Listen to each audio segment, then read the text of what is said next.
Welcome. Good afternoon.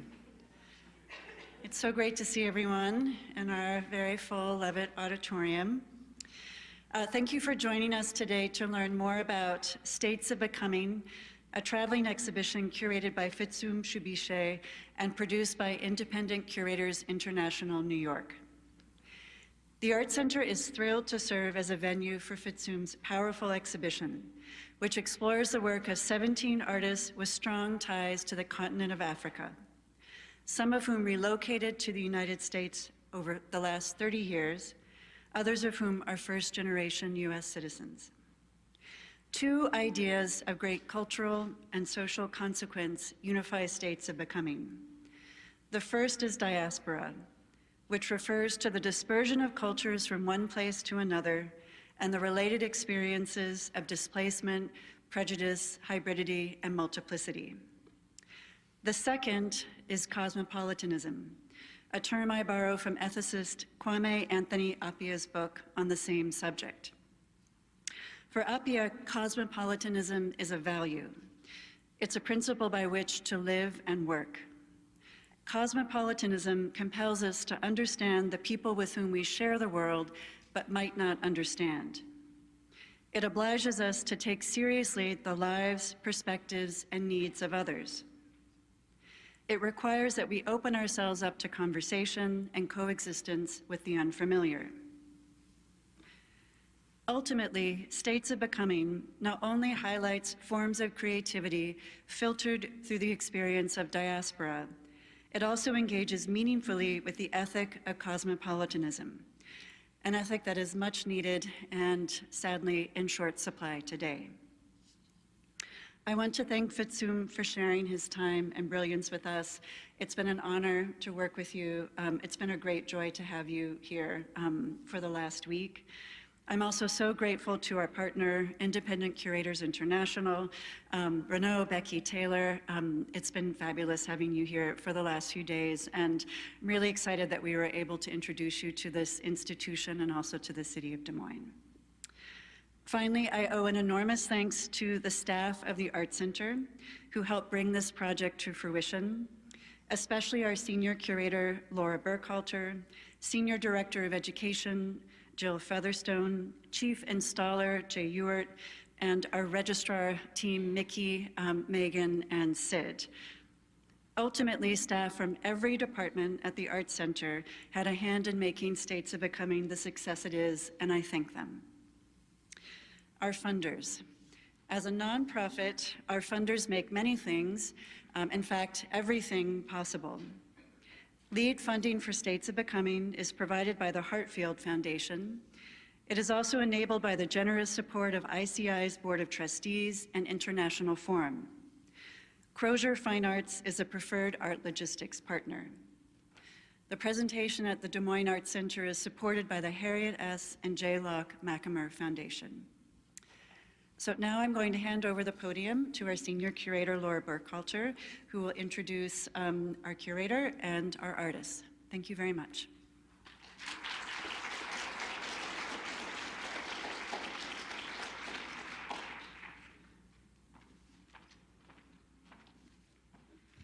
Good afternoon. Thank you all for coming. I'm Laura Burkhalter, senior curator.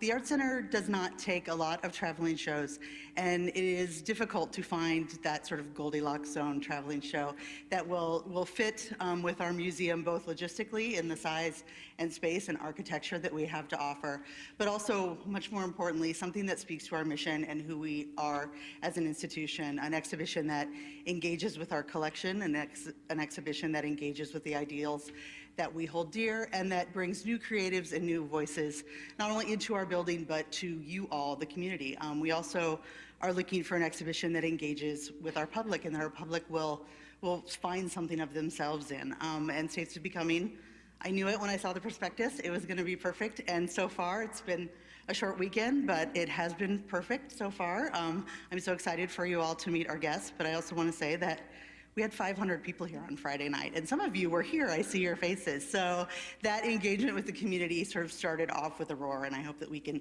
keep doing that over the next 3 months of our hosting of this exhibition. Our speakers today, we welcome from various parts of the world in the United States, and I cannot wait for you all to meet them. So I'll do some very brief introductions, very formal stuff, and then you'll all get to hear what they have to say and hopefully get to know them a little bit. So the curator of the exhibition, Fitsum Shebeshe, is a curator and painter based in Baltimore and Washington, D.C. He is currently the gallery director at Harmony Hall Regional Center in Fort Washington, Maryland. Before moving to the U.S. in 2016, he was assistant curator at the National Museum of Ethiopia. In 2012, Shebeshe co-founded the 1957 initiative to annually celebrate the liberation of African countries from colonialism through the arts. In 2013, he curated the 1957 art show at the National Museum of Ethiopia on the occasion of the 50th Golden Jubilee anniversary of the African Union. And in 2017, he was the curator of Depart Africa at the Baltimore School for the Arts. Shebeshe holds a Master's of Fine Arts in Curatorial Practice from the Maryland Institute College of Art. So then, in order of their appearance, the artists that we're welcoming today. Chukwudumebi Gabriel Amadi-Emina is a Nigerian-American contemporary photographic and video artist currently residing in the Baltimore area.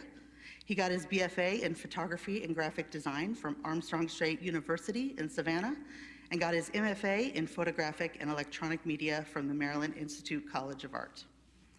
Miatta Kawinzi is a Kenyan-Liberian-American multidisciplinary artist, writer, and educator raised in Nashville and Louisville and based in Brooklyn. She received an MFA in studio art from Hunter College and a BA in interdisciplinary art and cultural theory from Hampshire College.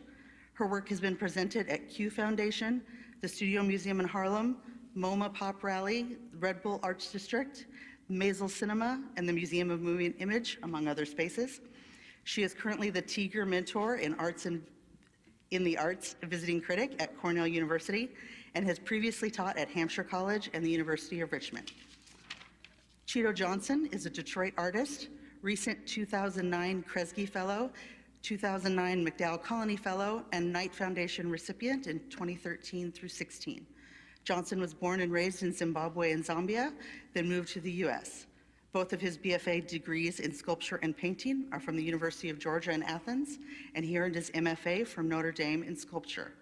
His work has been exhibited at the Pennsylvania Academy of Fine Arts Museum in Philadelphia, the Museum of Contemporary Art in Detroit, the Detroit Institute of Art, the Indianapolis Museum of Contemporary Art, the Sullivan Galleries in Chicago, and the National Gallery of Zimbabwe in Harare. Currently, he is a full-time associate professor and section chair of sculpture at the College for Creative Studies. And so now thank me in welcoming this very prestigious crew to the stage, one by one.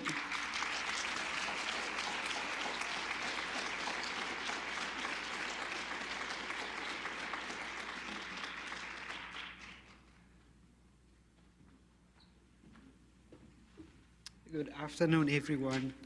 Thank you, Laura, for the lovely introduction, and thank you, Kelly, for everything that your team has done to make this exhibition fabulous. I'm going to just go through some slides and give you the context about the exhibition. Then we can have Q&A and we can dive deep into some of the ideas. So this exhibition came out of my own experience of moving from Addis Ababa, Ethiopia to Baltimore, Maryland in 2016, and living in America and becoming, Americanized has influenced the exhibition in a great way. So this is not an exhibition in response to the discourses that are out there regarding the African diaspora, but it's instead an exhibition that purely gives an insight into how African artists are living and working in the United States. Although it talks about the physical migration, it has also little to do with physical migration of the African diasporas.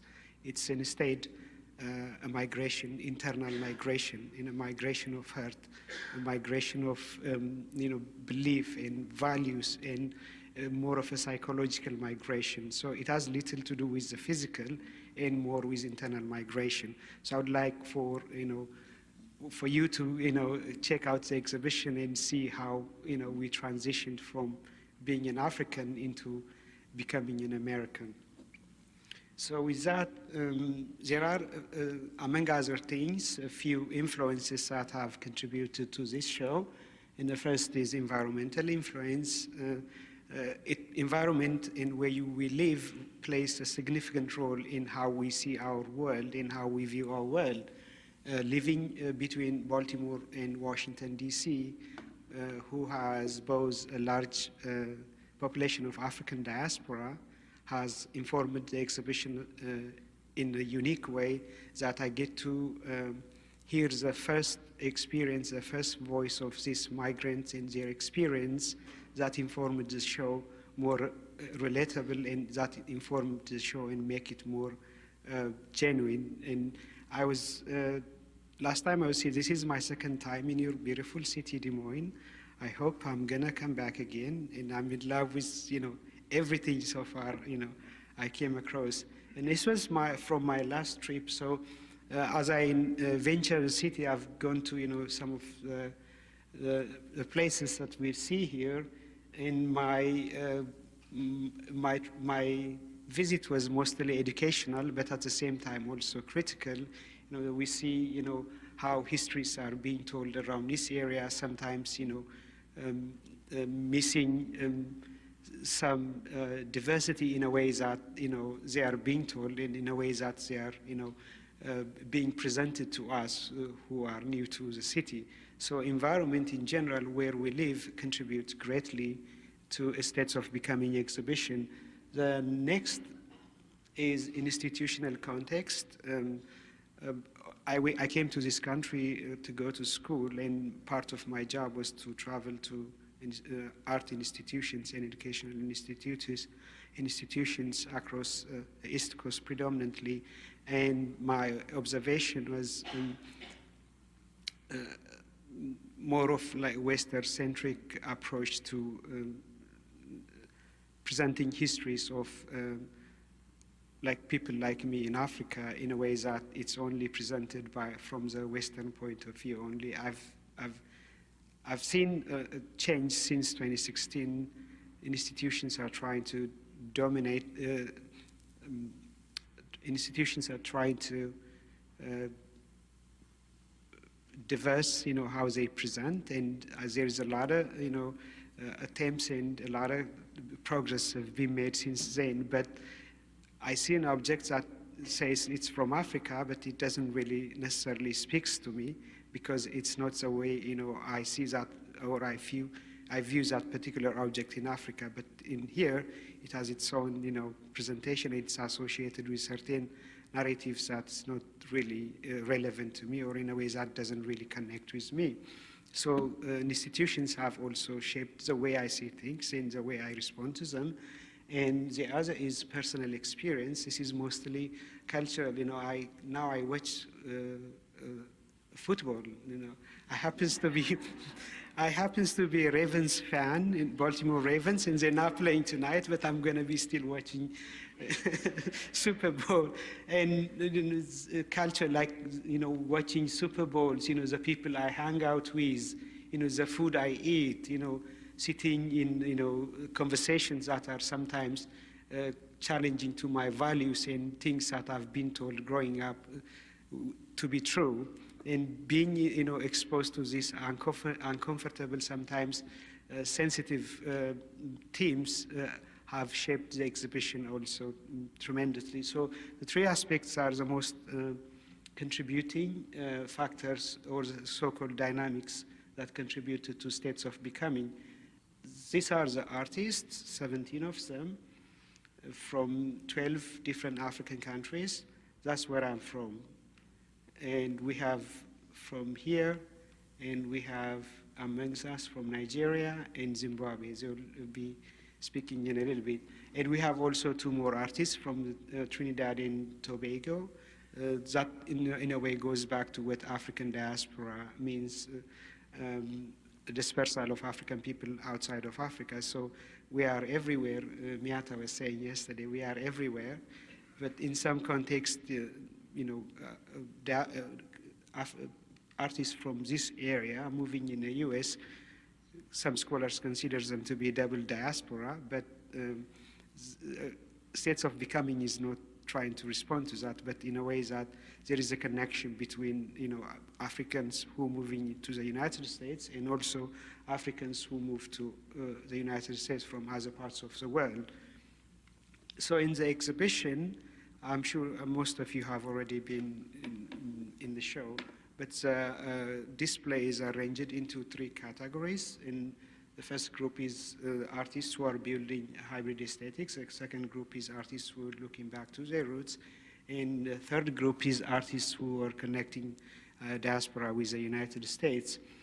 What's important to States of Becoming is that in the first group, artists are focused more on navigating identity and also cultural exchange. Their focus is driven by the need for assimilation as a way of survival, and this needs in some ways informs their practice, and it serves as a source of knowledge for their practice and for their artwork. So their team is mostly focused on self-conversation, trying to redefine identity and also cultural exchange. And if I have to put in one of these 3 groups, I would probably put myself in a first group, because that's what exactly I am trying to do right now.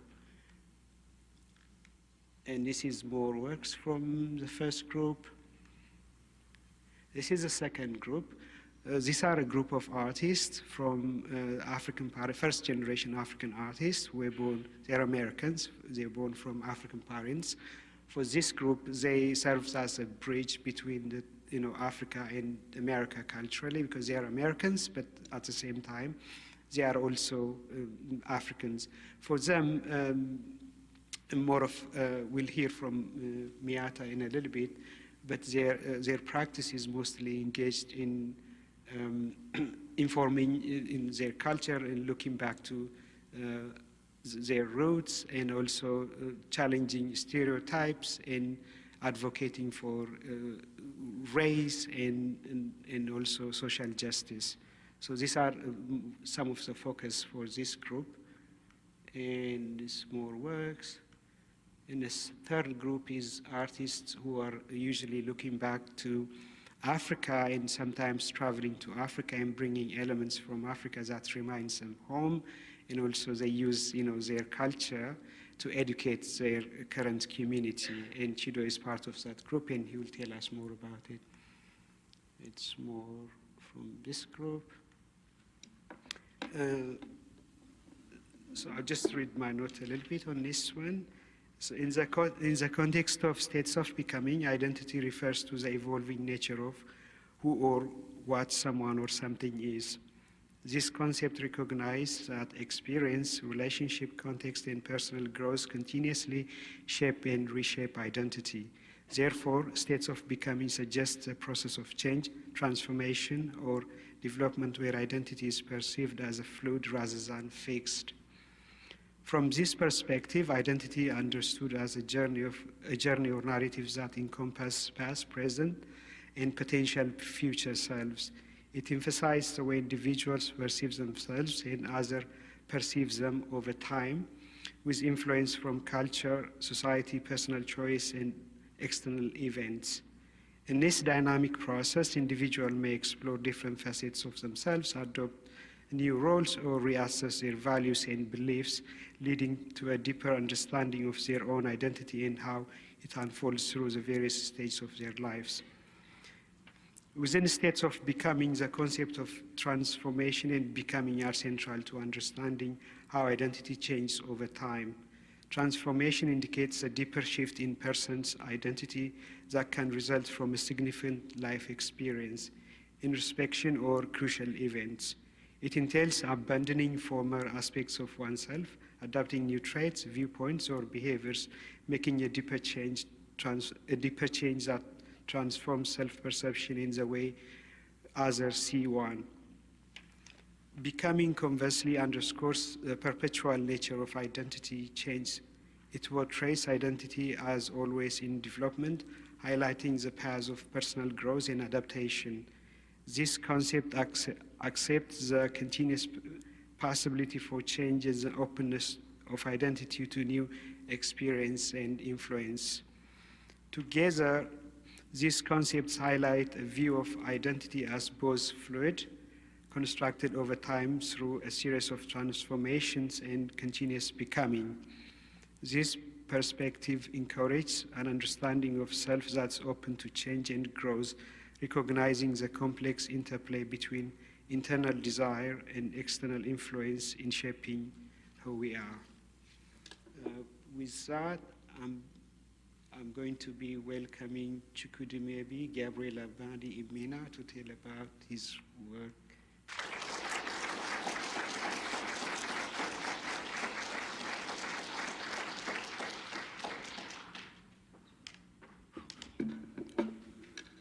Good morning, everyone.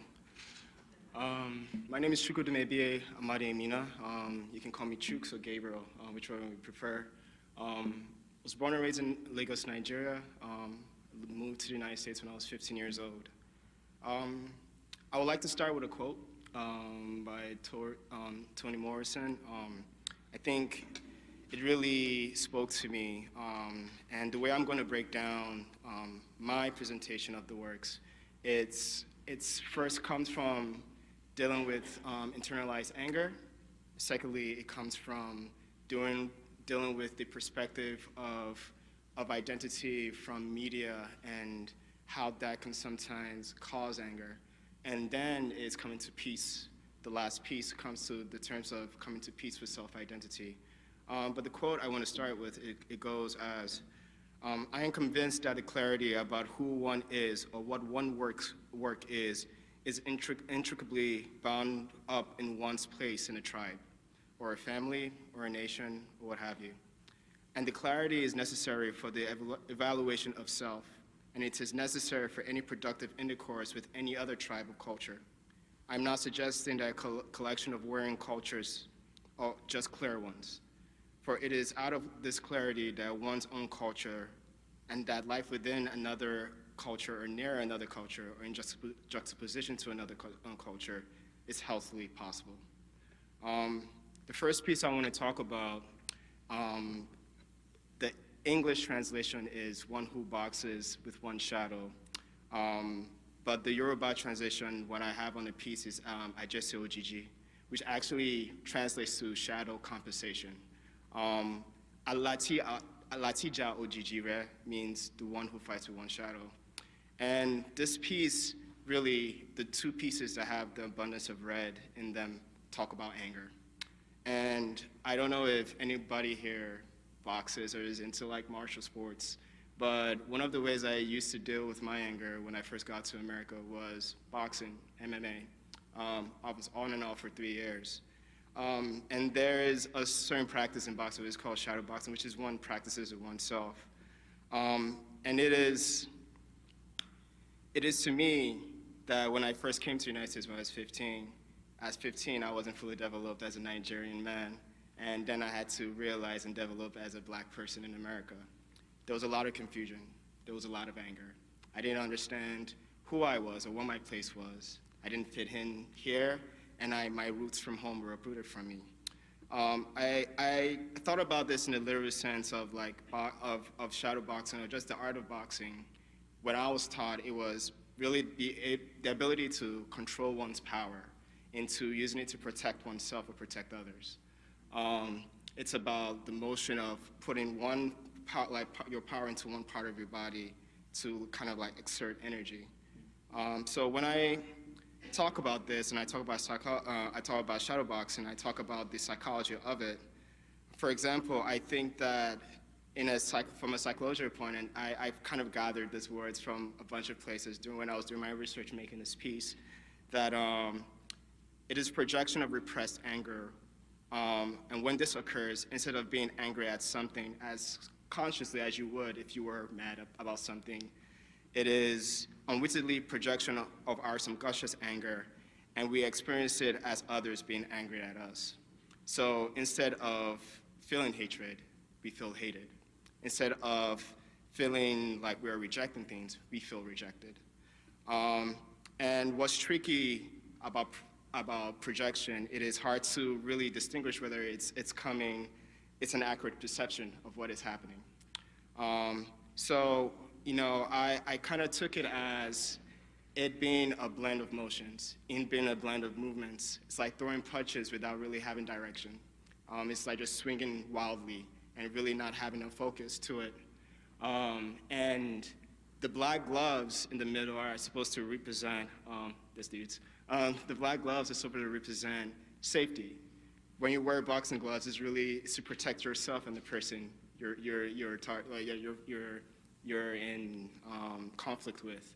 And for me, it shows the importance of community, of that blackness, of that culture, of that support, for them to keep you in check, and also for you to know that it's worth protecting as well. And when you have this anger and it goes unresolved for a long time, it's hard to really know oneself. It's hard to really see that there's space for you here when you feel like everything else is pushing you away. I felt like this for a really long time. I think that, as you grow older and as you move forward, now my understanding of it is different, and peace looks a lot different in that way. The next piece was made during the 2020 period.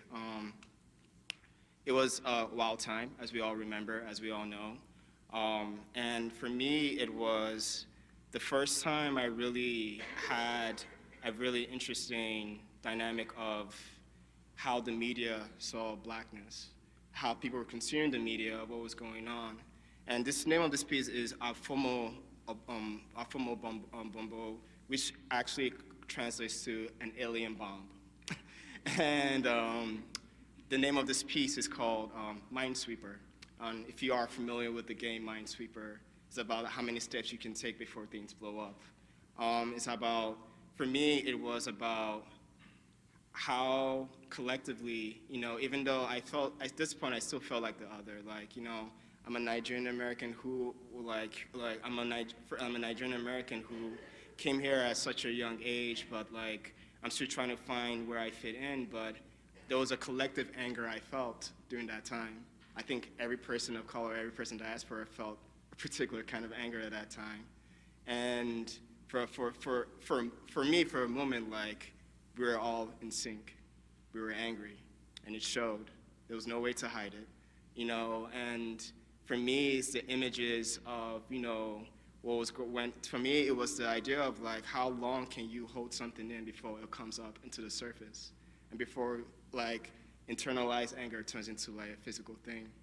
And I think that sometimes it is one of those it was one of those things where I was trying to play with, with the mask. The mask, the approach I took to the making of the mask, and I used kind of old European depictions of what the African image was, the big lips, but for me it was the idea of that's that, and I say this in a very, but that idea of savagery coming out.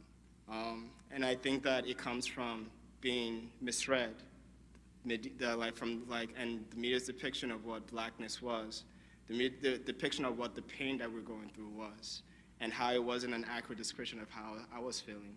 So that only made me more angry. That only made me more, I felt a lot of pain inside. And then, I think that after things cool down, you try to have to find this moment of peace and this moment of identity, understanding that the pain is true, that the truth, that my truth, the truth that I was feeling is real, and I should not be dismissed. So this led me into this piece right here, Fade Catcher. I don't know if anyone is hip to basically black slang, but everyone knows what it means to catch a fade. If you don't know what that means, it means simply point to be the receiver of maybe well-deserved, maybe not well-deserved punishment, and for lack of a way to put it, but Fade Catcher had to deal with me trying to come to terms with my experience and my identity at the point being. For almost 15 years, I've always lived in America for half the time I lived in Nigeria.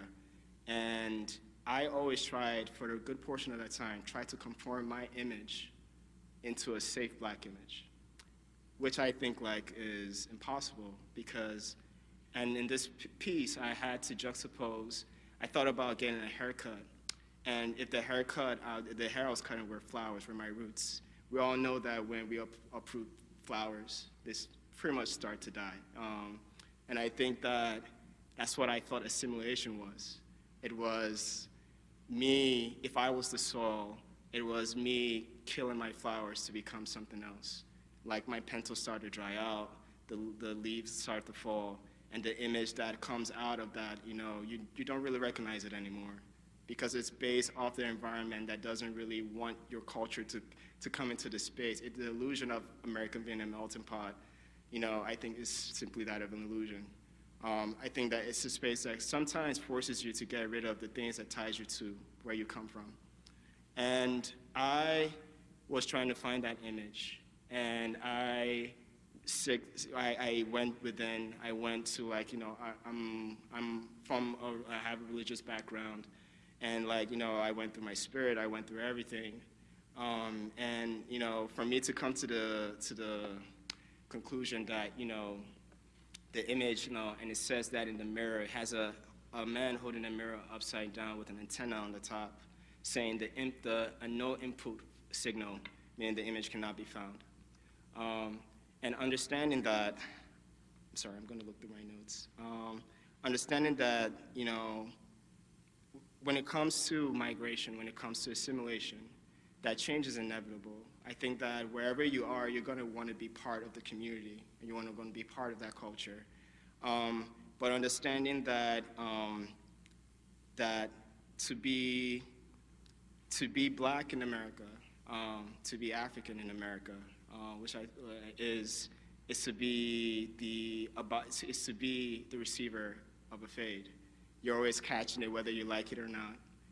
It doesn't matter how much you change. Doesn't matter how much you evolve. I think that we are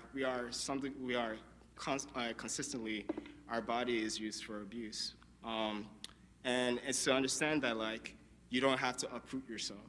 You don't have to do any of that. That the flowers that you hold and you bring with you are the ones that you stay with and you cultivate and you grow and you spread. And to the Jill Scott Heron quote, who will survive in America? That's still the ongoing question for me today. And I don't really, I don't have the answer to that question, but I do feel that it's to not give up, nor is to let go of the things that tie you to your roots. And I know that I see roots of home in black culture here. For me, sitting on the fire with my grandmother and eating food is the same feeling I get when I'm at a barbecue. And I think that for me, that transition is seamless. And that for me, that strength as we, as a diaspora, keep that strength and we keep our roots and we plant our seeds and we let them grow and we water them. And we remind people that no matter how displaced you are, you come from the source. That, honestly, maybe that's how we survive. But thank you for your time. And I would like to introduce Miatta Kawinzi. Yes.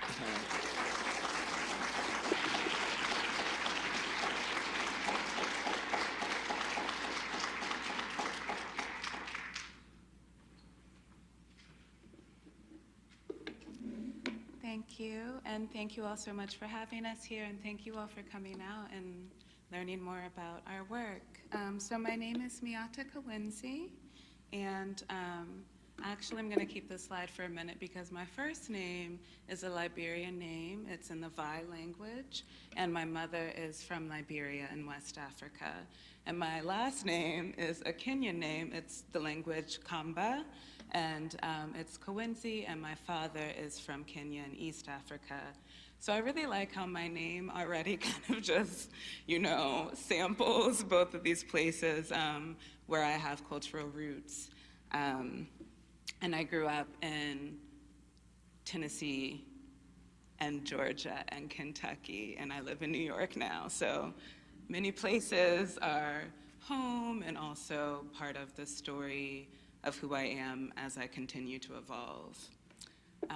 And so I want to talk about, I have two pieces in this exhibition, so I'd love to show you a few images and then also some video excerpts, because a lot of my work is in moving image, and I'm also very interested in sort of creating spaces through my work, and so I work a lot in installation. This piece is called She Gather Me, and it is, the title is actually after a line from Toni Morrison's book, Beloved, so we love Toni Morrison and States of Becoming. And this piece is really, a lot of my work begins with asking questions, and so with this particular piece, the question was, how do we piece our diasporic selves back together? And in a lot of my work, I think about ideas around fragmentation. Personally, I felt very fragmented, like, throughout my life, especially when I was younger, and thinking about, especially growing up first in Tennessee, but also in Georgia and Kentucky, where I didn't have a lot of immigrant community around me or diasporic community around me. And so, you know, my parents I would hear different languages at home and eat like particular foods like palm butter and ugali, and a lot of stuff was just in the home. It wasn't really that I felt like there was like an outward community that also reflected that. And so for a lot of my life, I felt very fragmented or confused or displaced. And then more recently with my artwork, I'm very interested in how fragmentation can be a place of possibility. I think a lot about, you know, if you kind of are spread out and you cover more ground, then there's more like ways that you can grow or connections that you can make. And so with this particular piece, it was created over like 5 years of travel and thinking about tracing the diaspora across different geographies, including in New York, where I live, different parts of the state, Santo Domingo in the Dominican Republic in the Caribbean, which is actually the first place where enslaved Africans came to the New World or the Americas, way back in the 1400s. And part of it was in Johannesburg, South Africa,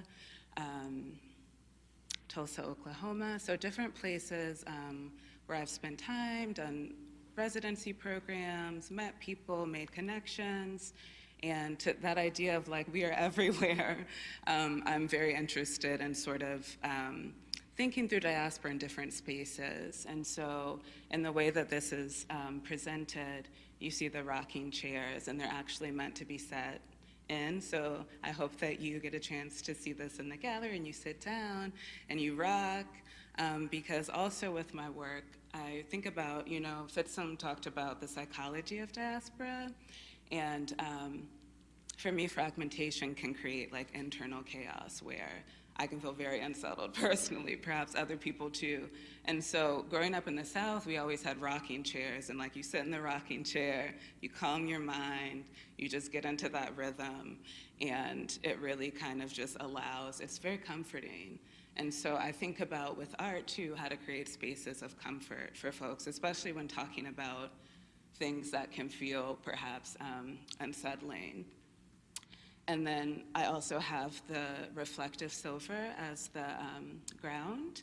And I'm really interested in the ground because in general, like I think about what is like overlooked or undervalued. And so I feel like the ground we take for granted, but like that's what roots us, you know, that is the foundation of how we move around and where we build our homes, and relates back to this idea of roots and diaspora.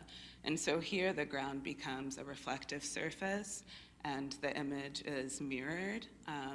And in a lot of my work, and when we were kind of looking around the exhibition too, a lot of the work in the exhibition, there are these ideas around like dualisms. And for me, I think a lot about how nothing is ever just one thing. And so visually, I play with dualism as well. So I want to show a little clip of She Gather Me.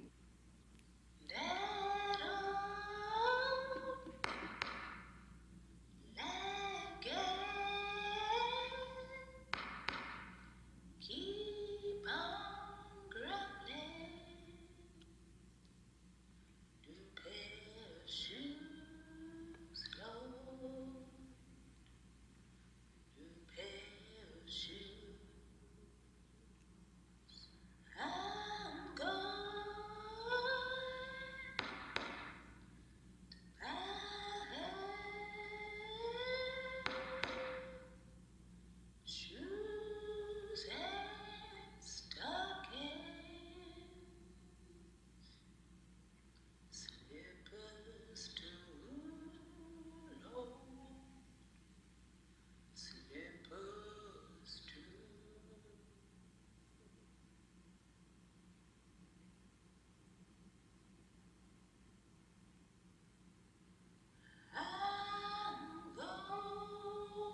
So that is a clip of She Gather Me, and you can also kind of see how there's a lot of imagery of movement and of water, thinking about the diaspora and how it has been that people of African descent have been dispersed by force and by choice. I also sing in my work, and I'm interested in how sound kind of also can create a bit of like a calming effect, create a rhythm where the mind can relax. And I work a lot with text as well, and so you can see how I break it up and move it around, and I really see it as just another material. And I think also within diaspora, I'm always interested in how people of African descent like innovate within language, like wherever we are. And so for me, it feels like a way, you know, English is my first language, but like my father's first language was Kamba. And so I'm always like, with English, I have this like weird relationship, but when I kind of play with it, it feels like I'm able to make it my own, and so that's something that I'm interested in. And so this other piece that I have in the show is called Af-Merca, and this is how it's been installed in States of Becoming. It is a video diptych, so it's two different screens that together make up one piece.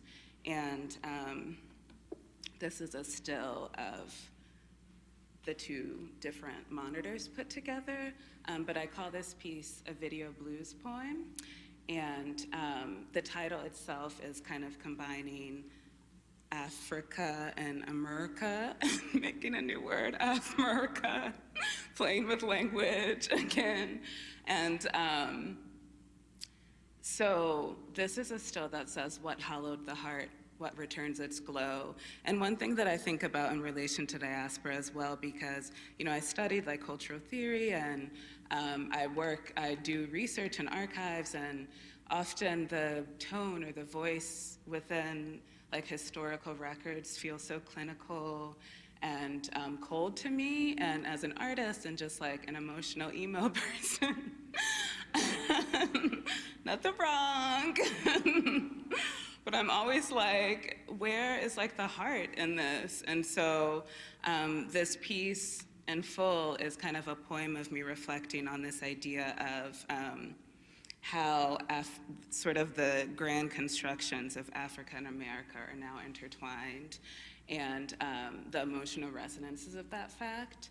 And in particular, this piece is reflecting on the relationship of Liberia to America. And Liberia is a small country in West Africa. It's bordered by Guinea and Cote d'Ivoire and Sierra Leone. And as a country, as a republic, it was actually founded by the American Colonization Society. And it was seen, this was back in the early 1800s. And it was seen as a place where people who had been, Black folks who had been enslaved in the US, some were sent there, some chose to go there because it offered a possibility of freedom and self-determination that, child, in those days was not part of what people were finding here. But so the Republic was founded essentially as a project of American colonization, but it's not talked about a lot. And like, I never learned about this in school. I only learned about it from my family, and I'm continuing to do research into it. But it continues, like, America continues to shape people's lives there in very direct and intense ways, and in some ways, like, exert control over the government there. And so it's a very sort of direct way in which Africa and America are intertwined. And again, going back to the idea of thinking about the emotions of that, colonization is such an attack on the psyche, on the heart, I feel. And so thinking about this idea of like, what returns its glow? How do we find spaces of replenishment or healing or renewal as we kind of contest with these histories that continue to be presences? The past has never passed. And so this piece is thinking that through poetry, through sort of imagination. So I want to show a little clip of this as well, because the sound is very important too.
So that's a little bit of that piece, which is also in the show and the galleries. And I'll just say as well that the sound is kind of me like reinterpreting and remixing what is known as the Black American National Anthem, Lift Every Voice and Sing, and the Liberian National Anthem, All Hail Liberia, Hail, All Hail.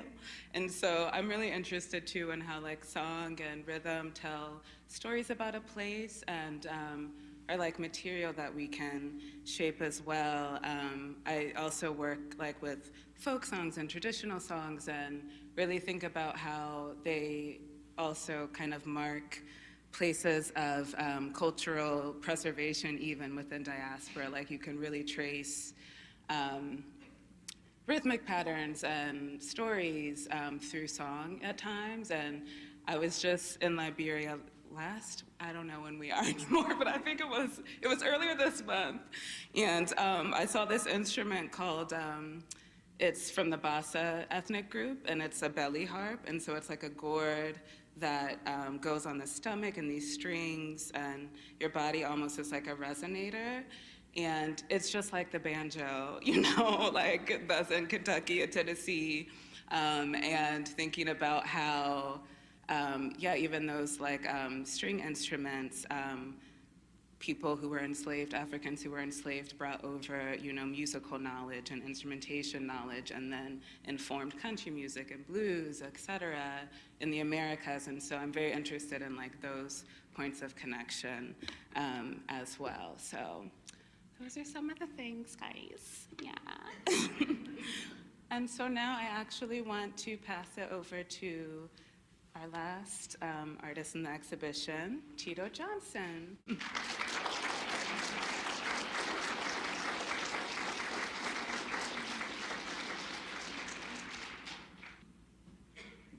Hi.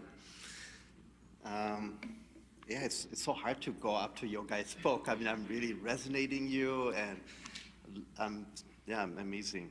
I'm still reflecting on everything you guys said. I'm really honored being here too. And I think to start out, I should, first, y'all look at me, what's the white guy doing here? So let me talk about that too, but to talk about my own narrative, my own identity, which actually my name is well, my name is Chido, which is a Shona word. I was born in Zimbabwe, Johnson, USA, actually. So my parents actually were, my father was born in Dallas, Texas, and my mother from North Carolina. And they went to Zimbabwe in the 1950s. And my mother's a medical doctor, opened up hospitals. My father was an educator, PhD in education, MFA in art. So I grew up with art, but he opened up colleges. And we grew up in the rural area in Zimbabwe, and I'll talk about that first. You think about, I was born in 1969, I'm 54. 1969, we're talking about a certain era where there was a lot of shifts happening. You know, you all know in the USA too, there was a big move, the Pan-Africanist movement as well. There was a lot of consciousness happening. In Zimbabwe at the time, it was still apartheid, and there was struggle. So my parents were very involved in that circle. Actually, the first president of Zimbabwe actually hid in our home at one point, and my father ended up being an artist, became a political cartoonist for a revolutionary newspaper, and then we got exiled because of he got caught, all that stuff. We moved to Zambia and lived there for 6 years before we were able to move back to Zimbabwe after independence. But you think of that kind of context, that time. I mean, growing up during the war, I mean, we as kids were playing, you know, we didn't really notice the war, that we had such a protective village that was really protecting us and making the bombs were just giants hitting drums in the back of the mountain. So it's not like we were in a turmoil. I was not in turmoil, I was having fun.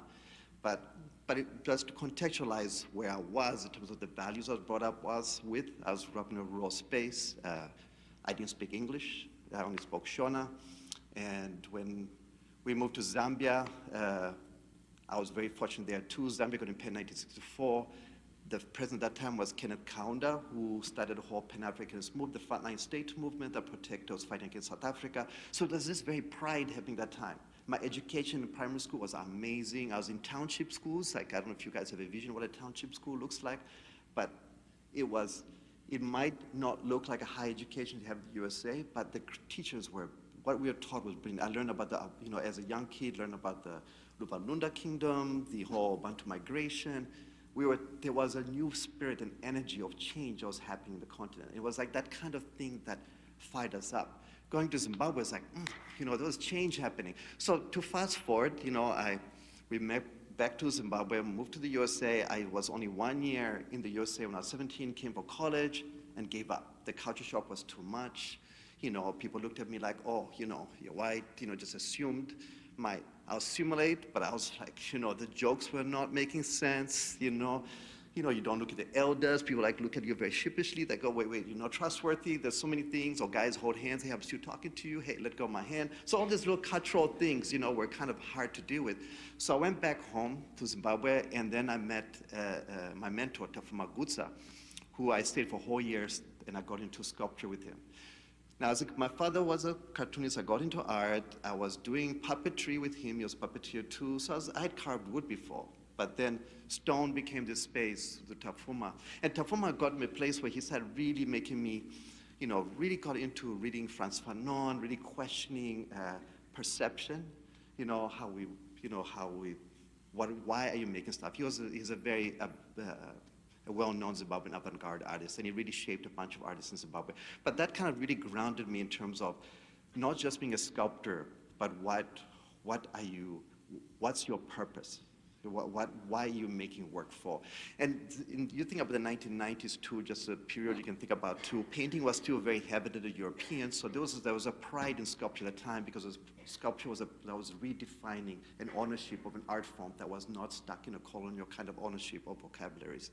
So there was also a transition where sculpture was a point where people were also hybridizing, like they were, as a chance to shift and change, where grabbing some roots but also looking at a contemporary, like what is the future of Zimbabwe, what it could be like. So there was a really lively space there.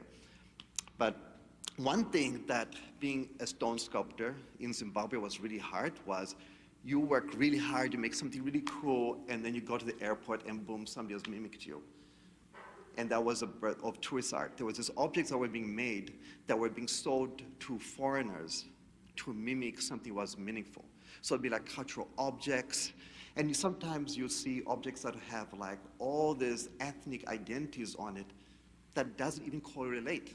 like they don't make sense, but it's just, oh, the tourist wants that. They want as much kind of so-called problematic word, but I'll use the word tribal. All those kind of identity positions to throw in. So that kind of like, when you think about that, as problematic as it was, it actually, standing in front of you telling the story is kind of mimicking my narrative too, where my own identity never makes sense. I spoke Shona. It doesn't make sense for me to speak that language. Doesn't make, it'd been easier if I just said I was Dutch or some other narrative. So there was a conflict in language, conflict of perception, all these elements. And something about tourist objects, this object that's supposed to identify a space and a place, is not being owned by the place. It's meant to be disconnected, to be given to somebody far, far away as a fantasy idealization of that place. And that's kind of how I was feeling with myself, this kind of weird shift that either I own a place or I don't own a place. So this is a piece that I was very fortunate with the help. Every exhibit I go to, people manage to find some really good, perfect collections to be with. And they're beautiful objects. They're very desirable objects, but then with objects, it then becomes a question about that identity of that object and what does it necessarily represent. This piece I transformed is the middle piece. And the piece, is called Me, Me, Me, like, hey, pick me, please, pick me. And just like a desire of being owned by some space, But it's also important, like I remember when I was in graduate school, it was such a struggle. I'm a professor, and I'm in academia, and it's problematic, but we talk about this kind of, these students or education students talk about even the term universalism, which is such a problematic word. Or there's some senses that it's still used when we know that it's so heavily canonized in the European vocabularies and perception. And it's like, how does one shift and change thoughts? And when I was a graduate, it was really difficult because I got into this postmodern rhetoric, readings and all that, and it was very based on the French Burkhalter, all the European French philosophers, and there was no post-colonial rhetoric coming into studio arts and all that, and I think we shared that conversation when you were in school too. And so, and art at that time, like in the late 90s, this was like late 90s, so it was not really like heavy critical writing, yes, accessible at a school of art or visual art. So I got more into reading and writing, so I got like in Shebeshe and Ngugi wa Thiong'o are good examples of this, like, people I got really heavily into. They're both canons in African writers, but Ngugi wa Thiong'o from Kenya and Shebeshe, it's like from West Side, like the two perspectives of two large canons who also argued in terms of the position of English language. When Ngugi wa Thiong'o was like, English is a colonial language, I'm not going to write in English anymore, it's going to write in Kikuyu, and it's going to be translated, but I'm not writing in English anymore.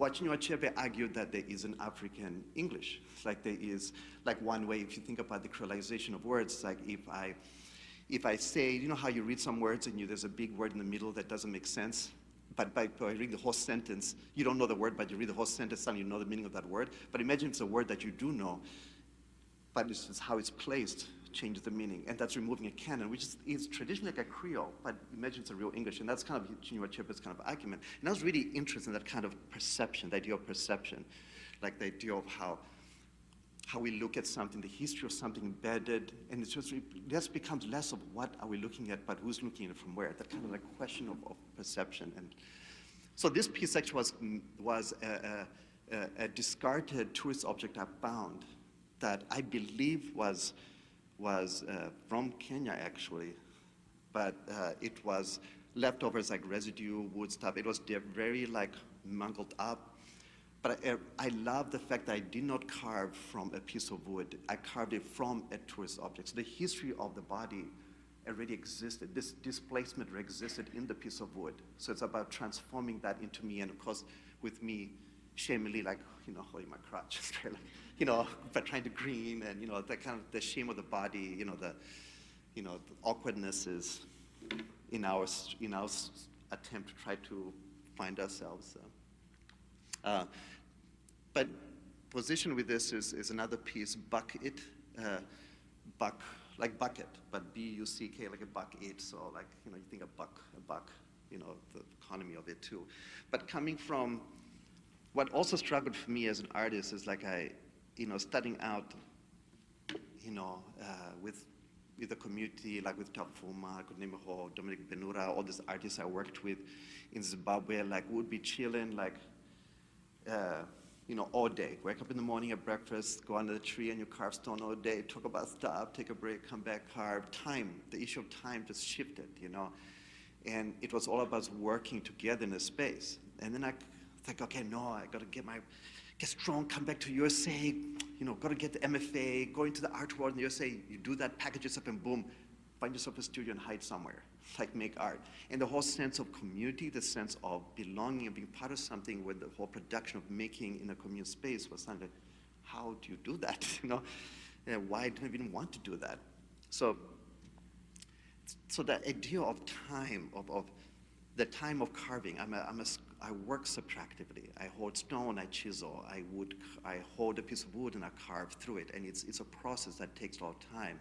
Doesn't work with the fast action of the production of the USA. This, especially even more now, with just the quickness of things. So that piece kind of played with that, where the bottom part is mahogany that I carved out of, and you can think of the speed. Of course, I made it consciously to connect with the buckets, so it was, circumference and proportions were based on it. The bucket, as a sculptor and done a lot of construction, Home Depot, it's like that thing you always have around you. But I feel like that, and also in the old days, it was, 29-day show. You can turn the Home Depot right away. But it was like accessible material. But there's also the piece also was playing with this sense of, kind of like the other piece was the history of the material, which I've done with other works as well. This here is more about the tension of the materials, like having these different languages, where languages don't actually correlate or have different meanings. Sometimes we struggle trying to find the word. If you speak more than one language, you come from another language trying to translate. It's sometimes very difficult to find the right words. The tension of these words and languages and the structure of trying to position or make your body feel comfortable in these different worlds. We deal with that with the digital world and trying to virtual world versus physical world. Like we almost have a whole nother virtual world that's almost a whole different platform from our physical world now. And so how does one live with those two, that quick world, that physical world, while this kind of ephemeral, kind of quick, fast world. So that's kind of how the bucket, the material, the plasticness, and the wood, and how do they harmoniously work together? It's so important they fit perfect together, so they like so work together. The poetic of the beads going up, like it's a beautiful, like Brancusi, endless column or Noguchi's, and it's an ode to a poem, but it comes from this tension. That's what I have. Thank you.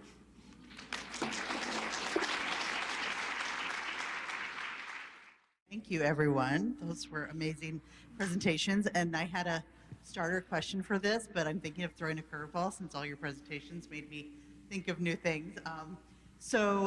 We are going to do a few questions amongst us, and then we will also have time to take questions from all of you. So I hope that everybody's been thinking of questions. So I'm going to start with a question that I'll start with the artist, but this is a question that Fitsum can answer too. One of the things that was clearly a sort of theme through all your presentations was not only sort of the idea of having a multi-regional history, multinational history, but all of you make work that's really hard to sort of pinpoint exactly maybe what the media is as well, or you're working intentionally with different types of media. And a lot of people who come to a lot of our presentations have probably heard me say that, one of the great things about contemporary art is it can be made from anything, but sort of the next step to that is that contemporary artists can define themselves in any way that they want to. It can be by the media they use, where they're from, a personal identity around race or gender, or it can just be whatever they come up with. And I realize that I don't actually ask I think as a curator, we put artists into different places, for better or worse. But I also I want to hear how artists define themselves. So if you all could sort of say, in any way you want, if someone's just like, what kind of artist are you? What do you say? This can be quick, like.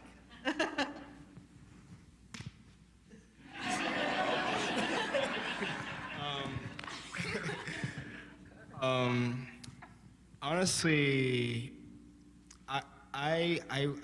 if I were to talk in a academic sense, I would say I'm a photographic artist, a portrait photographic artist, because I'm really into, especially now, if in the state of my work now, I'm really into the kind of like the representation, the spiritual representation of the Black image. So my work now, I work with a lot of masks.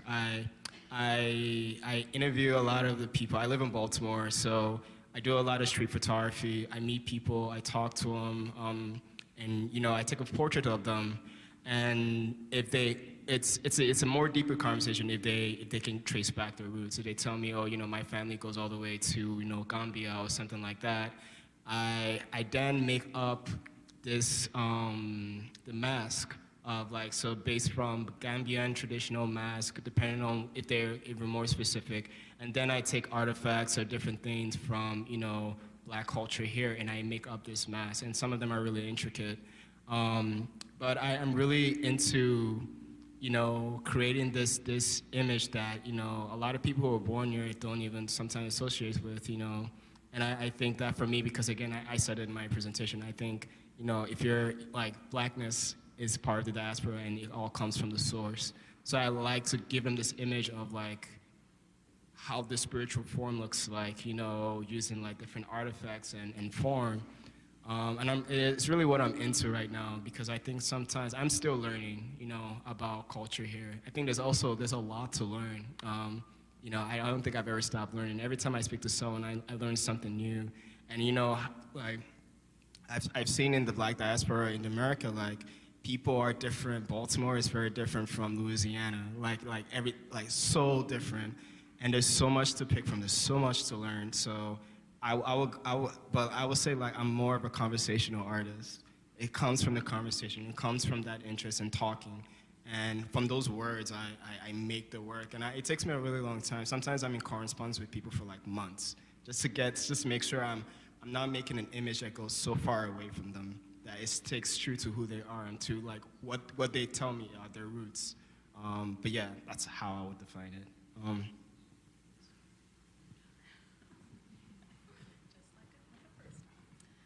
Yeah, so I love this question. How do we define ourselves as artists? And it's also nice to be asked that, because as an artist, I have felt often that other people, or just in society, I felt like other people try to define me in ways that feel very reductive. And I'm always about thinking about expansion. And so I really feel like as an artist, I am a questioner. Like I mentioned before, my work starts with questions. And I think that's really important, because also where I went to college, Hampshire, it's a very inquiry-based school. And that was a space where I was really nurtured in validating questions in and of themselves. And I think it has to do with, because really for me, art is this ongoing, constant process. And so I ask a question not to get an answer, but just to find more questions, for better or for worse sometimes. But I think that's really important, because also what you were saying about time in this culture, in the US, how everything is so fast-paced, I feel also there's often an expectation that things fit it into one sentence. What is this about? Give me the elevator pitch kind of thing. And I always just want to uplift the idea of multiplicity and nuance and texture. And so I'm also thinking about this poet, Nathaniel Mackey. He has this book. I love the title, so I'm gonna say it's From a Broken Bottle, Traces of Perfume Still Emanate. So beautiful. And the quote is, I tend to pursue resonance rather than resolution. So I love this idea of, that it's okay if you never get an answer even, but just the questioning, the journey, the exploration is valid and valuable. There's so much to discover. And for for me, that's really what art is about. Same one, maybe. Yeah. Yeah. I was just, when you're saying that, it made me think of, Pope, who just passed away, and how, Well. Chicago, yeah, and how there's a video of him going around saying how, how not to know is a best place for an artist. Like, as soon as you know something, don't know it. And that made me think about when you were talking about that, because I think it's struggle, like, I was thinking about somebody's asked me the same thing, and I always think about, like, different words. I love the idea of somebody who defines a practice too, because we need to hold culture. So process is important,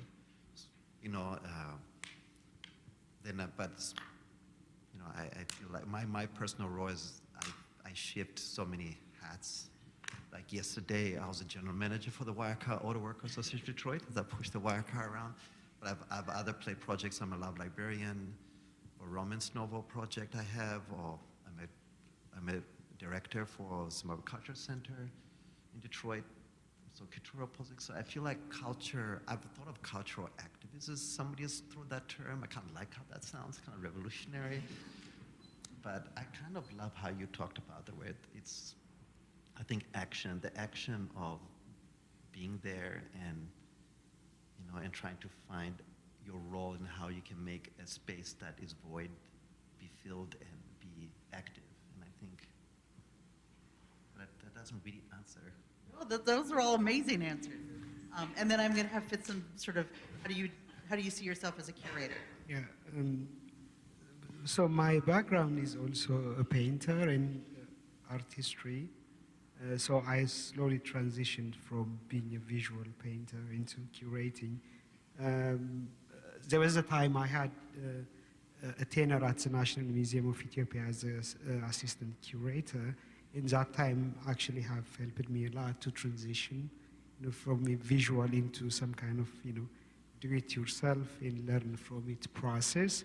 But still, my reference point while I was still working at the museum was books I read, American books, mostly written by Western scholars. So my knowledge reference was still Westernly written scholarship, and I always refer to those books, I studied. But moving to the United States have, I think, opened up a new dimension in my practice in a way that I am mostly now informed by my own experience, living in America and how I feel about, living in the US and how I encounter objects. And those are a source of my knowledge, knowledge for my curatorial practice. So from, referencing, I still read books, of course, but I'm mostly interested in navigating projects that are related to some sort of personal experience and personal narratives. So now, do you guys have any questions for Fitsum or for each other after those presentations? Or Fitsum, do you have any extra questions for them?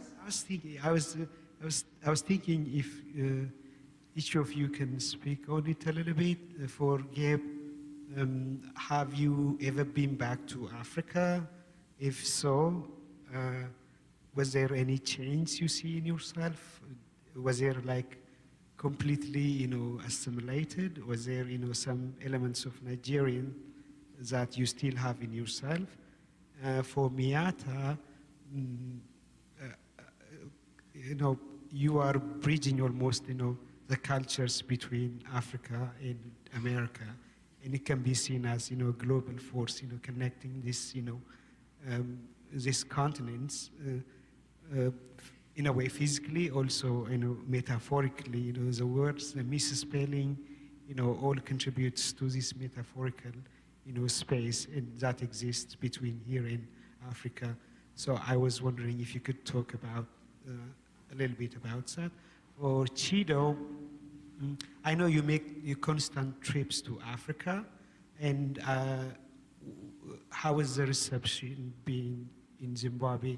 Was there, people reminding you that when are you going to home while you are already home? Was there like a conversation that like that happens to you when you make your trips to Zimbabwe? So was there like, so I mean, I know you make trips to Zimbabwe and, you know, that's your native home in your native country, but was there like, you know, situations, first, how was the reception there? Second, was there like instance where people, you know, ask you, when are you going back to home? While you are still at home, you know, in Zimbabwe, was there, you know, like instance like that you can talk about?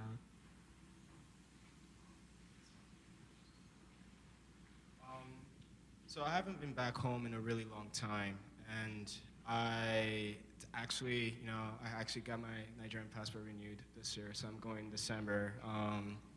It's been a really long time, but my connection to home has always been my family, and my family actually goes back a lot. I've never really been able to go back simply because every time I was in a transitionary period of my life, whether I was going to school or I was going to my master's or, you know, I was applying for a job, and like life was happening for me, and my family was, you know, at a time too also too, that ticket back home is really expensive. So like, you know, like it was like my family had a hard time transitioning here. My mom used to be an engineer. By the time she came to the United States, she was in her 50s and had to go back to school and like become a nurse. And so it was just Gabriel, just a second. Chido, can you give Gabriel that mic? Yep. Thank you. Sorry. The reason I am a portrait photographer and the reason I photograph, you know, people is because I believe that you can't really know about anywhere unless you really get to know the people. And I think like it's what connects, for me, it's what connects me to home. So like my brother goes back to Nigeria a lot, and like, you know, he comes back and he fills me in. He tells me, man, this place has changed and this has happened. Or, you know, he tells me about new slang or words that like people are using. And, you know, and for me, it's like, that to me is like my connection to home. I have a lot of family who's moved from Nigeria to here, and I still have a lot of family back there. So for me, it's gonna be, I expect it to be a culture shock, but I also expect it to feel like home. And for me, in all of my work, in my beliefs too, that, you know, as long as you have the people that remind you of home, you're not really ever too far from it. So that's how I keep my connection to home. And I only feel like that connection is going to go stronger when I go back and see the places I've grown up, how they've changed or how they've stayed the same. So that's how I feel connected to home. Yeah.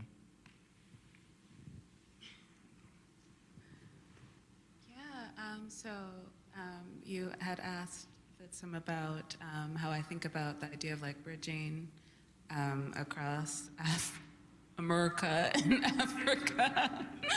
And yeah, I think it's a really big question because, I mean, the other thing is that often Africa is generalized, right? Like Africa is 54 countries. Within each country, there's so many ethnic groups and languages and traditions and kinds of art and music and food and all of this. And so I always think that's important to just remember,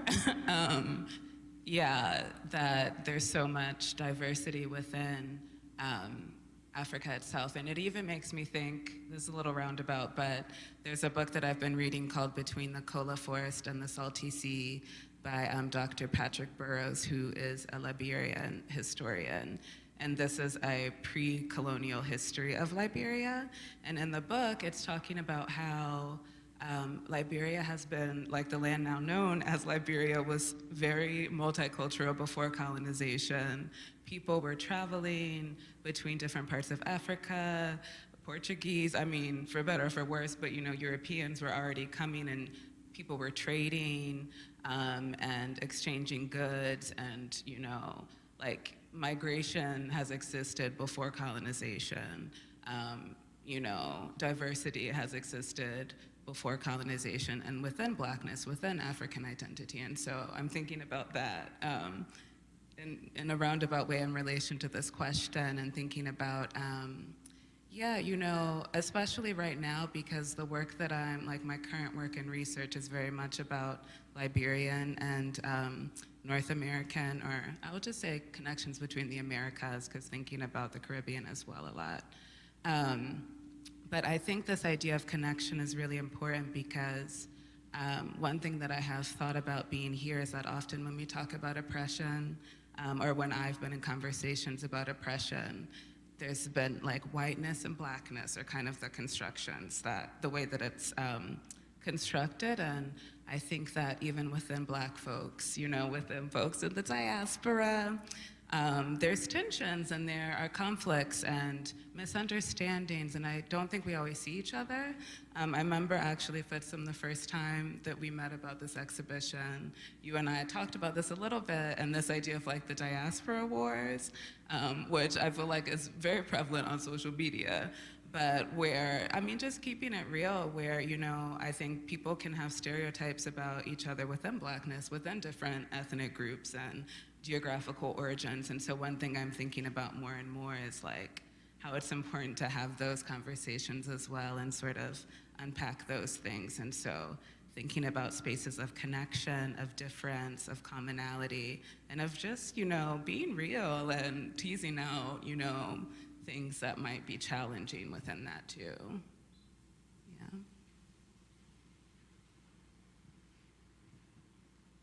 Yeah. Yeah. So I mean, I think, I remember I was talking about, we've been having so many conversations this past few days have been so good, and I think we were talking about, I mentioned to you all this story where like, I don't know, like this experience I have when I'm in the USA, people always ask where you're from, and they're like, and I'll say I'm Detroit. Like, no, where are you from? And it's funny if I say Zimbabwe, I knew you're from some faraway place, you know. Well, in Zimbabwe, I'm like, you know, where you from? Detroit. No, where are you really from? And we're in Zimbabwe right now. So I'm like, okay. You know, like I told them where I was born. I knew you're from here. You know, it's like there is a different sense of ownership. But I think that we all have our chaos. All our lives have chaos. USA is bloody chaotic and has major problems. Zimbabwe has its major problems too. Every country has major problems. So I think we get comfortable in our own space of problems. So I think Zimbabwe has its troubles. It's not like it's a better place, but there's definitely a sense of, you know, you know, like your body changes. When you say, hey, how you doing? Yeah, you know, there's a body shift as you move from a space to space. So there's definitely like a definite comfort space. But I think as an artist is raw. I mean, people are like, when are you going to situate yourself and move back? But no one really asks that in Zimbabwe, because I don't know if you guys keep up, but Zimbabwe is struggling economically. So everybody's always, you know, a lot of Zimbabweans in the show. There's a reason. You know, it's like, you know, it's rough right now. So a lot of Zimbabweans are going to South Africa, Zambia, USA, everywhere. It's like, there's struggles in Zimbabwe right now. So no one's really asking if you're going to stay, but are you going to do something for the community? And that's where the Zimbabwe Cultural Center, we're bringing a lot of Zimbabweans to Detroit and bringing Detroiters to Zimbabwe and having these cultural exchanges. Is how do you bring that PO box and that acknowledgement of a location and not the generalization, and help uplift the space down there. So it's always an equal dialogue and not like saviorism from the USA. Can I help? You know, but that there's always, you know, intellects coming from the continent to here to teach people here and vice versa. So I see Jill over there in the corner, which means it's time for audience questions. So Jill will have a mic pass to the person asking the question. Please wait for the mic for those of you who are asking questions. Good afternoon, and thank you so much for all of your incredible insights. Just something I've never thought about, and I'm just so grateful to be here and listening to other people's perspectives. Thank you so much. But I have a specific question for the gal, and I'm so sorry, I don't remember your name, but it's 2 words, and it was beautiful from 2 countries. So please tell me your name again. Miatta Kawinzi. Yes, gorgeous name. So in the picture that had the rocking chairs with the reflective silver, and you talked about the underground and something else. What was the something else again, and can you embellish on that? And about your interpretation, what does that mean to you? Yeah, so about the rocking chair specifically, Yes, and more so the mylar, about the reflection. reflective silver. Surface, You talked okay. about that. Yeah, that was, I want to hear more about that. For sure. Thank you for your question. And yeah, so in the picture of the installation She Gathered Me, which is also in the gallery, the reflective, the silvery mylar. I think I was talking about how I'm very interested in like dualisms, and so highlighting that things are never just one thing or singular. And for me, the reflective quality also evokes water and evokes this idea of fluidity too, because, you know, in conversation with the projection, I'm really interested in like how an image can be expanded, like with projection beyond the wall. And for me, that relates to this idea of dispersal, that something like kind of goes beyond a boundary. And so the image becomes like diffuse within the space through that reflection. And this idea, you know, Chooks talked about like spirituality in your work a little bit. And for me, my work as well has to do, I'm a very spiritual person. And, you know, in different West African spiritual traditions, reflection, the idea of reflection or a mirror has particular importance. And, you know, this idea of looking at something that is doubled, even like the spiritual significance of doubling itself.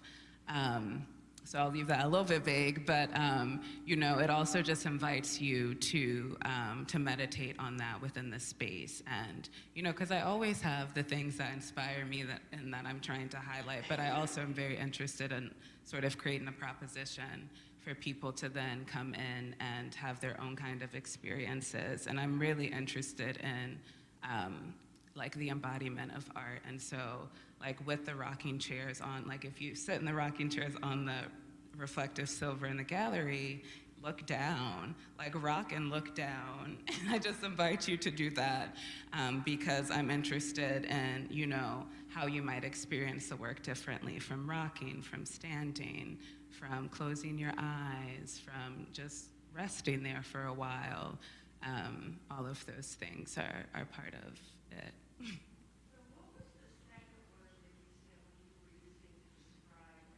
You said the underground and something else. Oh, I don't know. It was captivating. Fortunately, the lecture's been recorded. Oh, so we will great. be able to go Okay, back thank and you. you can find it there when it's online in about 2 weeks. Does that work? Miatta, I want to say actually thank you for reminding people to sit in the rocking chairs. So I was in the gallery yesterday and there were people that were like suspiciously approaching, like looking at the rocking chairs, like, can I walk on this mylar? Can I sit? And I heard them sort of talking to each other and I said, yes, please. And when I told them they could, like the sense of wonder, like, oh, I'm doing, like the activity of that is really important. And they sat there for quite some time. So if you're in the gallery, sit in the chairs. If you see someone sort of dancing around the chairs, give them a nudge and tell them to sit down. Do we have any other questions? Yep, I'll come up here and then we'll go over to you, Jean Marie, just a moment. Hi, thank you so much. I have a question actually for all three of you, but I know two of you had mentioned the importance of your own spirituality, and I thought that was so beautiful, and I think that's something that how do I say this? Spirituality in this country is sort of dominated by one frame that I felt something very different seeing your art, so I was wondering if you could talk a little bit about that from the perspective of how you bring that lens in a space in this country where I think that word spirituality or religion feels defined in other ways. Yeah. So I was born and raised Catholic, but my grandmother on my mom's side was a traditionalist. pray to the goddess Oshun, goddess of water. And I grew up with stories of great stories about like that power and how it turned, and how offerings to Oshun really basically determined like a great harvest, or like, you know, rain for the harvest, and that kind of stuff. I believe you cannot separate Africanism or blackness without spirituality, and period. I could go deeper into it, but like, that's just the statement. And for me, when I see a person of color, someone in diaspora, I see history, I see knowledge, I see untold stories and spirits. For me, that's what I see. And it goes way beyond transatlantic. Like, it goes so far into history that, you know, even some of us don't know. Because in my education in Nigeria, we didn't talk about the Igbo Yoruba like tribe and lineage. We didn't talk about the Hausa. We didn't talk about the Calabar. We didn't talk about the Fulani. There's so much, and it is really sad, because I feel like it should be part of our education. It should be ingrained into it. So I have to go searching for these stories. I'm very grateful that my grandmother would sit her grandchildren around the fire and tell all these amazing stories. You know, we grow up, like, if you have a Western world, you hear about the Greek mythology or the Roman mythology, but like the beauty in our own, from Shango, the goddess of thunder, like god of thunder, from like Amadioha, and all these people.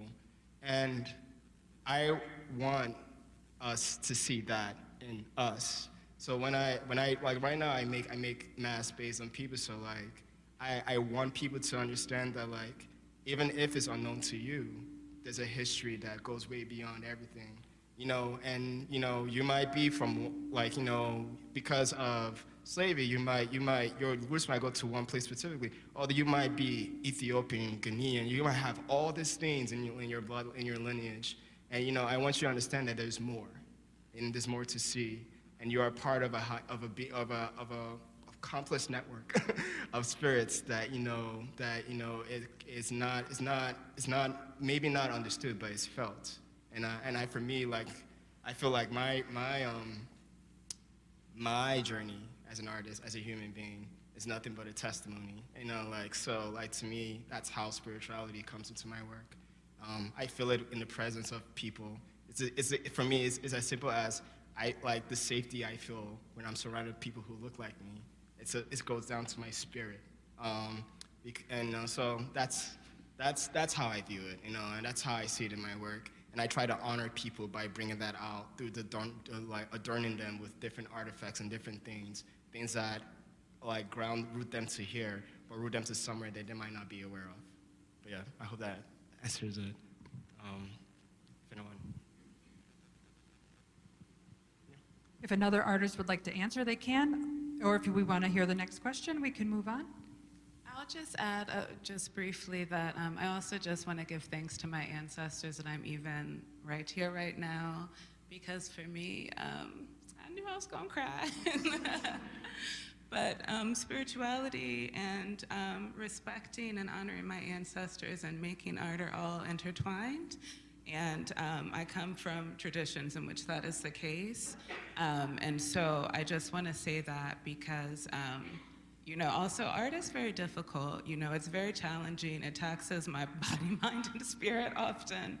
And it takes a lot out of me, but I do it as a way to honor my ancestors and as a way to honor future ancestors and contribute to like a collective landscape. And yeah, it's very much like beyond a CV for me. And so just to say that, and to say that I feel like that is a very, when you said like something like blackness and spirituality are intertwined, I felt that deeply, and I honor that with my work.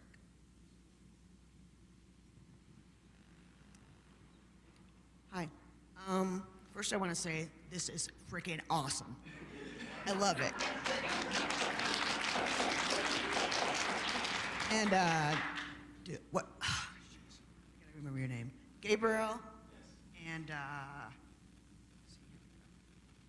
Miatta Miatta. and Chido. Hello, hello, mirrors. I love you guys, and exactly what you're saying is exactly how it is. Totally, and I understand exactly what you're saying. But to Fatima, I want to ask you a question. How do you define yourself? Because I noticed when you spoke, you said that you're trying to assimilate. I don't know if those are your exact words, but you were trying to assimilate to America and how tough that was, but you didn't talk about the color of your skin or how you defined or how you define yourself or anything like that. So I'm interested to know about that. Were you asking Fitsum, the curator? Laura, if Fitsum's mic doesn't work, will you switch? Thank you for the question. So where I came from, I also grew up. I'm a Coptic Orthodox, and I grew up in that culture, and we are predominantly, conservatives, and like there are things we are told, not to do, and there are things we are, told not, try growing up. So in that regard, I think what I'm doing mostly now is sinful, and I will never see the heaven, the gate of heaven. But I believe what I believe in, and I'm doing. But in terms of how I see myself, in Ethiopia never been colonized, and we don't have a lot of sensitive conversation around race and social justice back home, and we don't talk about we are Ethiopians, and that's what we know. Moving in America, I think the first thing I learned was that I am black. I moved here when I was in my late 20s, and for someone who never thought that he's black, and knowing that, finding out that I am black was actually kind of shock. And nobody came to me and say, you're black. Actually, there are like a certain, experience that make me feel like I'm actually black, and I belong, to this, and I have, limitations just because the way I look. And I think that helped me to navigate my identity more, and, explore more about, my practice and my roots and the things I do. So I see myself, I'm black, of course, you can see me, but I'm trying to, educate myself about, the history of this country, and, I try my best, but if I can answer your question, if that's your question, I'm black, trying to navigate, his own voice and find his own platform in the United States. Is that good enough? All right, and then we'll take one more question, and then I'll wrap things up. I'm coming to you, Sandra. Excuse me.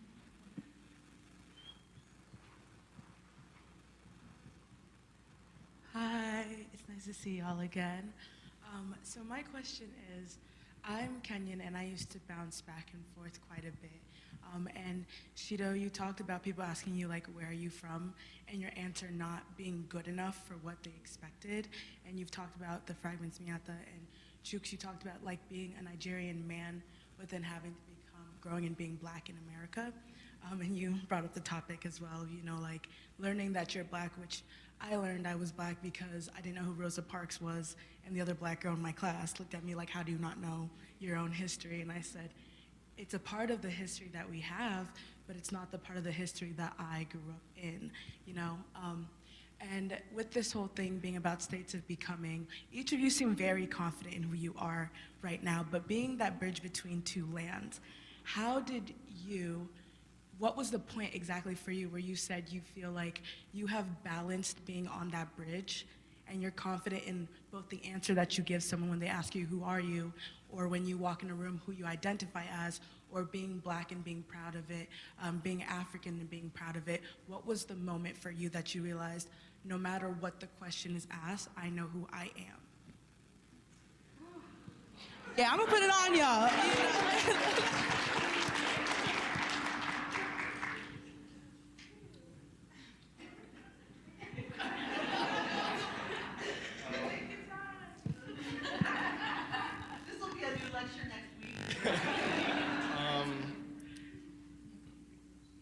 sorry. I just need, like, you can go first. I can just, say a few things. And I think, I went back to Ethiopia once. Of course, I consider myself, more into, finding my way in the US. And I went back once, and I found myself to be, a different Fitsum that I was, than I was before when I was living there. Like the internet was so slow, and the transportation was like, from this experience, I got some things that, I'm actually used to the American system and American culture.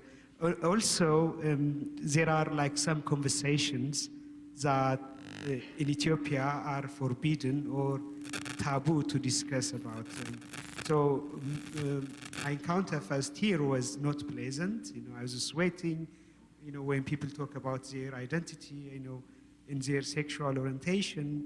It wasn't, it was a really hard challenge for me to sit there and actually listen to them and fighting with myself and with, the things I believe in. So now I have friends who are also living in my area that never experienced it, or never been exposed to these uncomfortable conversations, that they still, make sometimes offensive comments about, who,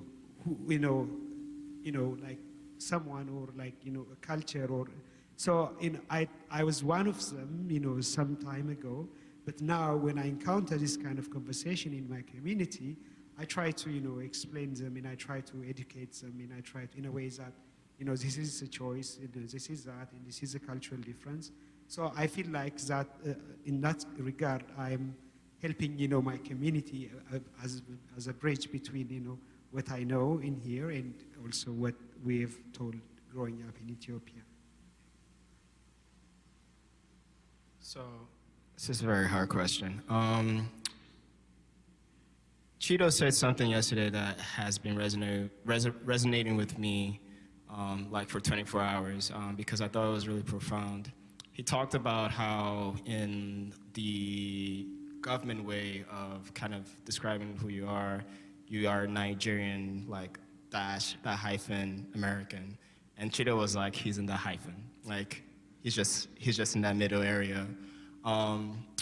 Because I really do believe that to say I'm Nigerian at this point in my life does not completely define like who I've become.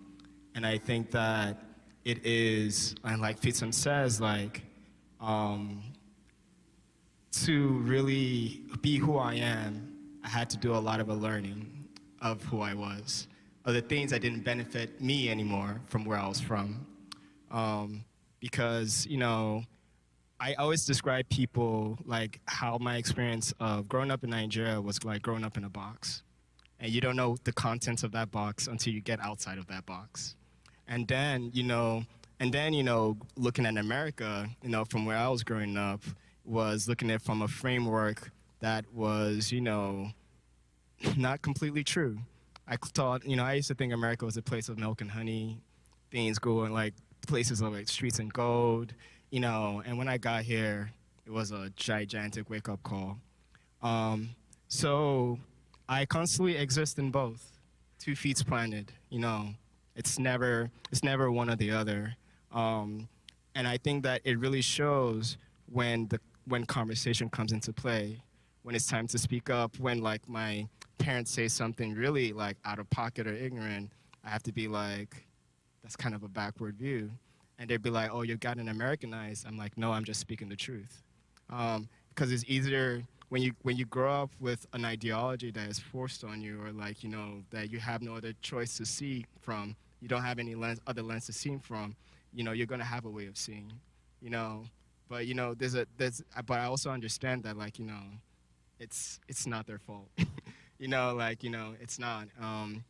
But I think it for me it's because I've had the privilege to experience both. I can really stand here and say that, not more so that I know myself, but more so that I know the truth. So like I just feel like I'm not there's nothing there's nothing in my vision that is blinding me from like seeing anymore. I just kind of have this plain view, and I think it really is a privilege, and I define privilege as being at the very, very top of a place and seeing the playing field all around you. You just have a view of what is going on. And I also think I'm still becoming. There's still a lot I'm learning. Like, I learn things every day. I learn things from the people I meet.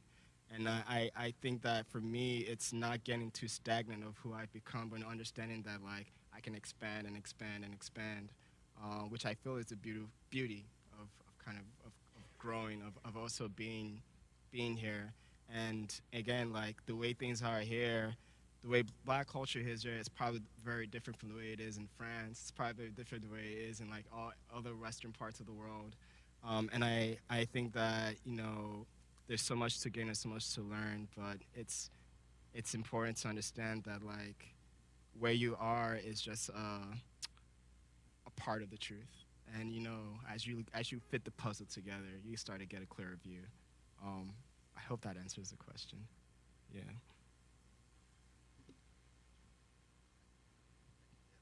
Is this working? No? Oh, it worked. Cool. I could add on that a bit. I think, as I said yesterday about the hyphen, there's one thing I think is still very important is to acknowledge those binaries, because it's very,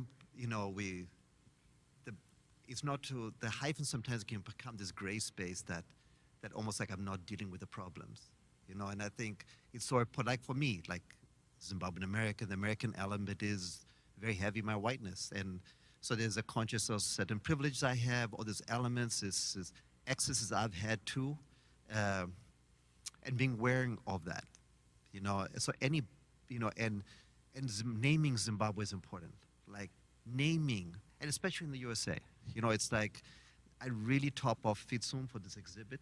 I think it is so important to have exhibits that reflect the specificity of narratives.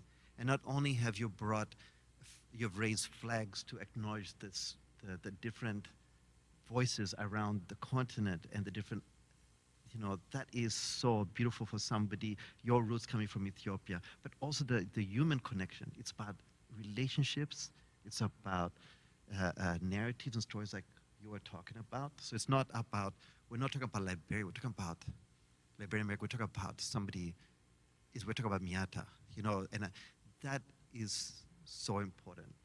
But it is so important to raise the flag.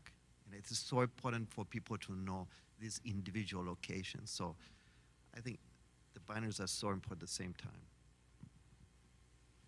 That was beautiful. Oh man, yeah, I'll just, add a little, how do we start? Yes. Well, I'll just say too, because, I am American and I'm also African. I'm Kenyan, I'm also Liberian. I'm a New Yorker, I'm also a Southerner, it's a lot of different things. And, I think because of that, often I feel like, am I this enough? Am I that enough? Am I allowed to claim whatever, place or identity that actually is part of the story? But I know my experience is very different from my cousins who have always lived in Liberia and have not had access to American schools and resources and scholarships and things like that. So I don't know, you brought up this idea of privilege, and it also exists, for me as a Black artist.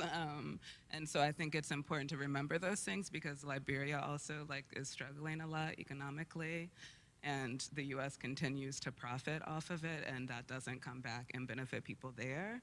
And so these are also, stories that shape our experiences. But yeah, I say that to just say that for me, I think you said this thing about we all seem very confident in kind of our identity. And I'll just say for me, I feel very much like my identity is always in flux. Maybe I'm confident in the fact that it's always in flux because really depending on where I am is kind of how I define myself or answer questions shifts. But I think it's okay. And I think a lot of people in this day and age, have stories of migration, of multiple homes, of different, cultures that are part of their family background. And for me, it's so exciting to just have these kinds of spaces where we can uplift that and, acknowledge like issues of like privilege in relation to that or access, and also just the richness of culture and of when things meet and synergy, like sometimes two things come together and create something larger than what could have happened otherwise. And all of that I think is very like exciting for me too. This has been the definition of a privilege to hear you talk, and it has been exciting. And I really also personally resonate in a different way with the word becoming, in states of becoming now. I think museums and artists in general are constantly expanding possibilities, and we're all on our journeys to becoming, and there's never an arrival. I really applaud you for being here at this talk today, so thank you, audience, for being here. The museum is open until 5, so if you have an opportunity, you're welcome to see the show again today. Come back, it'll be on view for the first part of May. And please thank all of our guests.